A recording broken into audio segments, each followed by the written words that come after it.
let me just start by a few traditional words about the importance of the site of Megiddo, why it is so important and central in biblical archaeology. I see Megiddo in a way as the cradle of biblical archaeology, and this is for several reasons.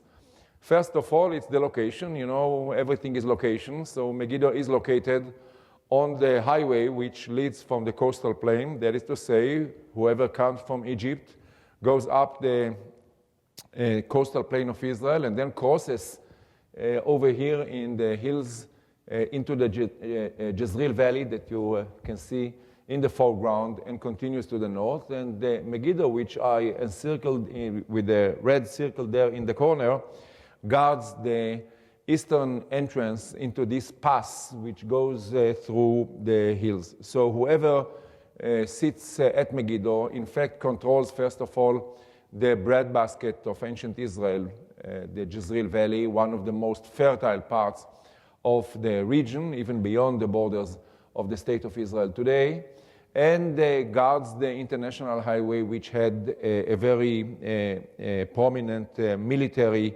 and commercial importance.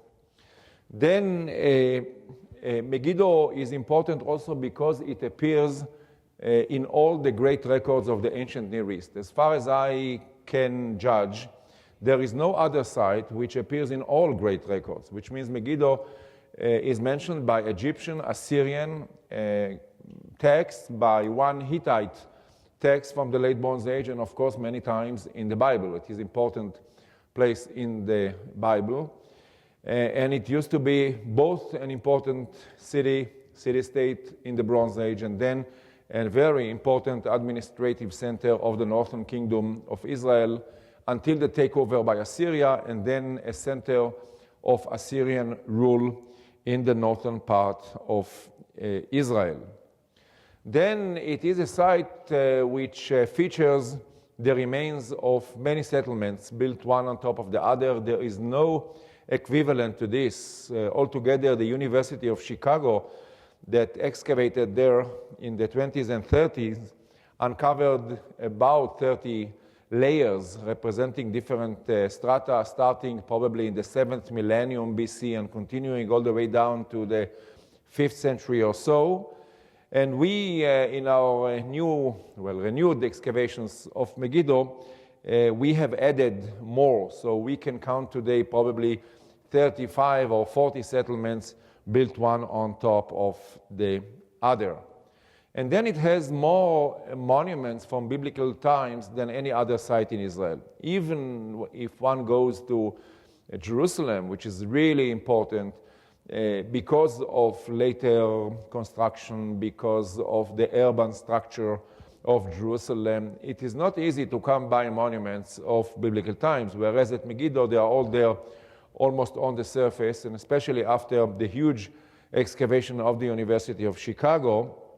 And if you go by the number of gates and fortifications, water systems, palaces and temples, there is no equivalent to Megiddo, both for the Bronze Age and for the Iron Age. And this is why it is so important in biblical archaeology. And indeed, for these reasons, I mean, for the importance of the location and for the importance in the ancient texts of the Near East, Megiddo was excavated several times in the past. There were 3 expeditions there. About 10 years ago, we celebrated with great pomp in April 2003 the Megiddo Centennial. We came there exactly to the day of the beginning of excavations a century before.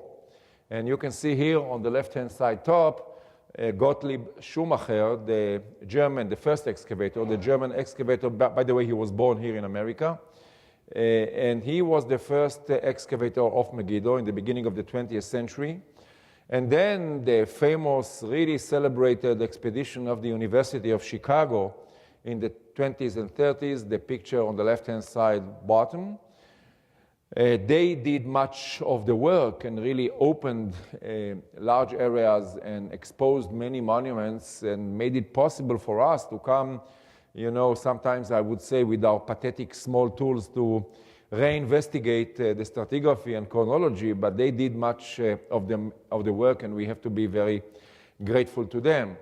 And then Yigael Yadin, whom you see on the right-hand side top picture, the very well-known, probably the most important Israeli archaeologist of the first generation after the creation of the State of Israel. Yadin excavated at Megiddo in the 60s, and you can see here this very nice historic picture of Yadin and Mazar at Megiddo. I suppose that we are here around 1964 or so. And we started at Megiddo in 1994, which means that we are, in fact, 20 years in the field, because we will go back for the 10th big season in the summer. We are working every second year, and we are doing this slowly and with good method, I hope, with the idea of reinvestigating the entire site, but not every square meter. Rather, we are interested in rechecking the stratigraphy of Megiddo and the chronology of the monuments, because not only for the Iron Age and not only for ancient Israel, Megiddo is important, and it's like the switchboard, so to speak, if we speak about the past, all the lines go there and connect at Megiddo. Everything which is related to problems of chronology, stratigraphy, material culture, trade, relationship with neighboring countries, and so on. It all starts there at Megiddo. And David Yosishkin and I, you can see David sitting here, and Eric Klein from GW, our partner, before Baruch Halperin was with us there in the 90s. We decided to go back, and we are heading a multinational team, not only Israeli, it's a consortium, and the team, I'm very proud of it, that the staff also is multinational, American, Israeli, European, and of course the team members. David Yosishkin decided to retire from the Megiddo expedition in 2012. So he is a friend of the expedition now, if you wish, but he feels that he has exhausted his interest in being a field archaeologist, and I continue, at least for the time being, but I am doing other things, as I mentioned before, in parallel to the excavations at Megiddo.